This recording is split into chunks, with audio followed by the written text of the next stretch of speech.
Should you buy gold now? Gold prices are standing at their highest level in history, hovering around $4,000 per ounce. That number alone makes investors ask the same question. Is this the right time to buy gold? Or more precisely, are we looking at an opportunity or the final stretch of a collective illusion? The answer isn't simple, because gold is not just a metal. It's a measure of trust in the global financial system. When confidence in paper money falls, gold rises. When the world loses direction, gold becomes its refuge. And right now, we're living in such a moment. Through 2025, gold has surged more than 40%. Its sharpest yearly climb since the 2008 crisis. The reason goes deeper than inflation or geopolitics. It begins with the fatigue of the monetary system itself. After nearly 2 years of aggressive tightening, the Federal Reserve has started to slow down. Inflation is under control, but growth is faltering. The U.S. fiscal deficit has exceeded 8% of GDP. Public debt is approaching $34 trillion, the highest in history. At a policy rate above 5%, interest payments on federal debt now rival defense spending. In this environment, markets no longer believe the Fed can hold rates high for long. Yields on 10-year treasuries are drifting lower, pulling down real interest rates.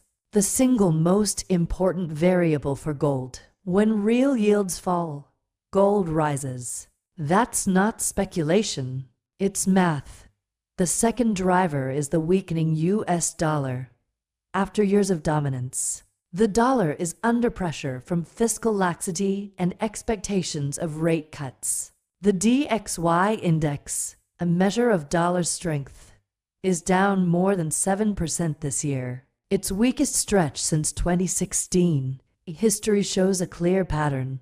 For every 1% decline in the dollar, gold typically gains about 1.3%. That inverse correlation is a signal, not of gold's power, but of fading confidence in fiat currency. But perhaps the most striking feature of this cycle lies not in retail investors, but in central banks. Since early 2025, central banks worldwide have been net buyers of over 600 tons of gold, with China, India, Turkey, and Russia leading the charge. Their logic is simple. They no longer want all their reserves tied to the dollar. In a world where money can be weaponized through sanctions, gold has become the only politically neutral reserve asset. When the very institutions that print money start buying gold, it's not a trade, it's a statement, a quiet signal that the monetary order is shifting. Yet as prices climb, the question "should you buy now?" becomes harder to answer. Every rally has its limit. With gold above $4,000, major institutions, UBS, JP Morgan, Morgan Stanley, have warned that the metal is entering historically stretched territory. When adjusted for real purchasing power, that doesn't mean a crash is coming, but it does mean the margin for new buyers is thin. If you're buying gold today expecting another 20 to 30% upside, you're betting that the world will spiral into deeper instability, global recession, monetary crisis, or a widening war. If you're buying gold to protect your capital, not to chase profit, then this moment still makes sense. All structural forces, real yields, the dollar, geopolitics, and sovereign debt continue to favor gold's role as systemic insurance. One truth must be clear. Gold does not create value, it preserves it. Stock prices reflect corporate growth. Real estate prices reflect land and demand. Gold prices reflect fear. When confidence rules the market, gold loses appeal. When confidence collapses, gold becomes faith itself. We are now somewhere in between. Confidence isn't gone, but it's fading fast. Models based on real yields suggest that with 10-year U.S. Treasury real returns around 1.7%, gold's fair range by year-end sits between $3,900 and $4,200 per ounce. To break much higher, the market would need a new catalyst, a faster-than-expected Fed rate cut, or a major financial shock that weakens the dollar. Without that, gold is likely to stay volatile but elevated.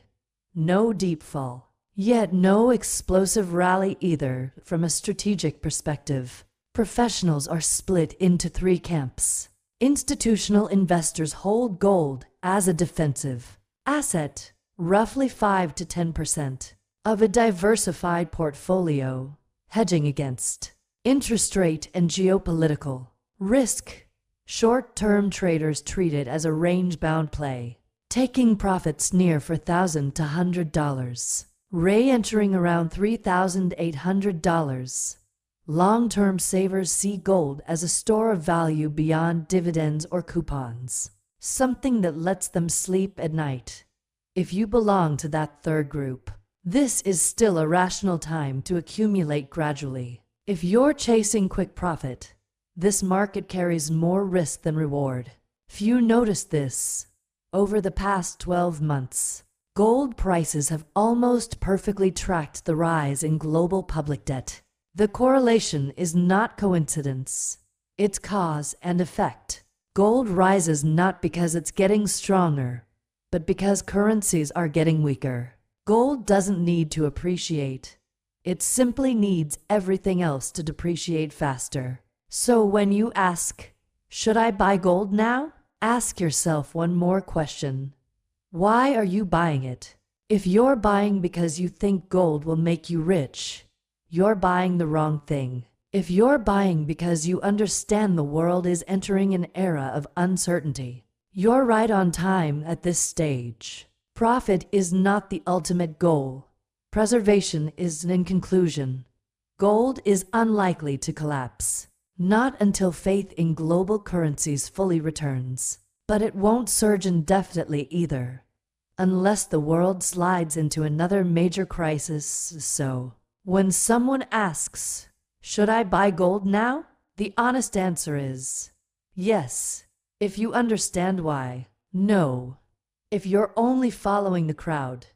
Because gold doesn't just measure price, it measures trust. And today, that trust is still eroding. Gold isn't simply a commodity. It's the temperature gauge of global confidence. And right now, that temperature is still rising.